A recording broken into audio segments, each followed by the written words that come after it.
Itu sebabnya di dalam pelayanan itu ada pembagian, dua pembagian besar selain pelayanan-pelayanan karunia dan sebagainya, dua pembagian besar.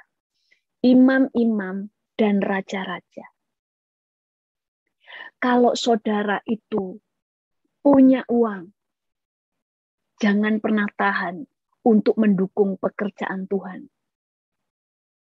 Dan beberapa kali hari ini, beberapa lama ini ada banyak orang yang mendapatkan pernyataan Tuhan tentang perpuluhan. Yang ngomong yang dapat pernyataan Tuhan tentang perpuluhan bukan pendeta-pendeta. Kalau yang dapat pernyataan pendeta, saudara nanti bilang, wah itu paling pendetonya mata duitan. Enggak, ini beberapa orang pendoa-pendoa. Dari intinya, kalau saudara memang diberkati Tuhan, dan saudara bisa menabur, saudara bisa memberikan perpuluhan, jangan tahan-tahan. Karena pekerjaan Tuhan harus berjalan. Makanya orang kaya dan orang miskin, Lazarus dan orang kaya. Orang kayanya ini masuk neraka bukan karena berbuat, bukan karena dia merampok dan sebagainya, bukan karena bunuh. Tapi karena dia pelit, dia membiarkan Lazarus mati di depan rumahnya. Itu sudah dianggap Tuhan jahat. Makanya di dalam kehidupan kita, saya belum bisa melayani berdoa, saya belum bisa melayani dukung di dalam dana, di mana saudara bertumbuh dan sebagainya. Saudara berbuah, saudara menghasilkan buah. Jadi sampai ada yang dapat pernyataan Tuhan, Tuhan berkata kepada seorang pendoa saat berkata, siapa banyak diberi, dia banyak dituntut. Dia akan dituntut pada waktu dia tidak memberi apa yang menjadi bagian dia. Kalau orang-orang yang memang nggak punya, saya nggak bicara tentang orang yang nggak punya, tetapi orang yang punya. Tuhan itu bicara kepada saya dua hal.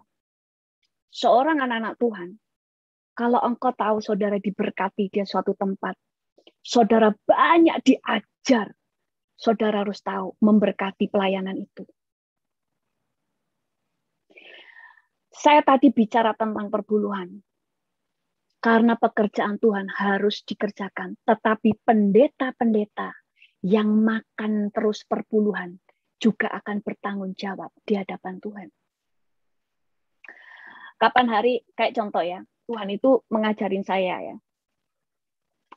Kita ini sebagai hamba Tuhan, kita punya hak untuk punya barang mewah.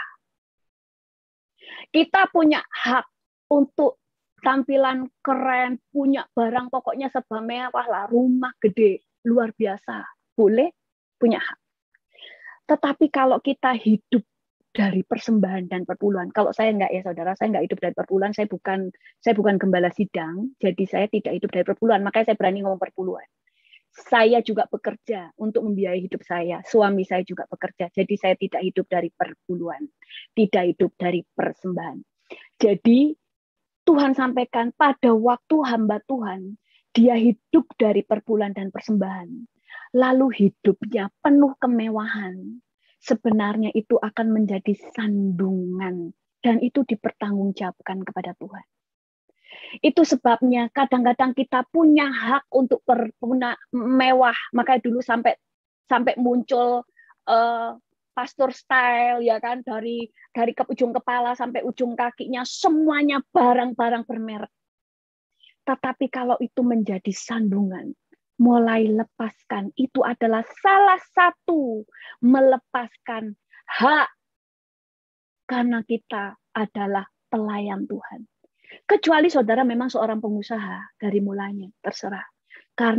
Tapi kalau misalnya ada jemaat-jemaat yang beli sepatu aja tidak punya duit, lalu pendetanya punya sepatu ribuan sepatu yang harganya puluhan juta, saudara bertanggung jawab di hadapan Tuhan. Karena Lazarus dan orang kaya itu dikatakan begini, kamu selama hidup telah menerima semua yang baik. Tapi Lazarus tidak, tapi dia memberi makan saja tidak mau.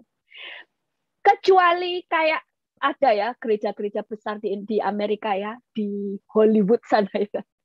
Kan kebanyakan pendetanya, jemaatnya artis-artis, orang konglomerat.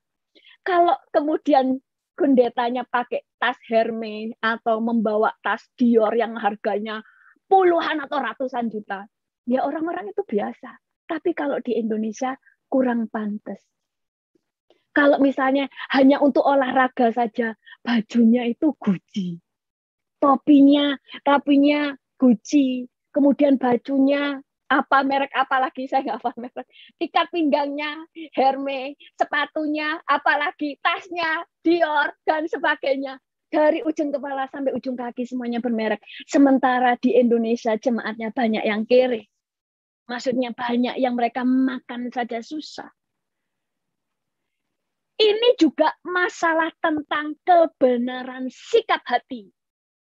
Makanya kita berbuah, berani menanggalkan hak. Nah, bukan nggak boleh punya barang mewah, tapi jangan yang berlebihan sampai jadi batu sandungan. Karena setiap apa yang kita lakukan dipertanggungjawabkan di hadapan Tuhan.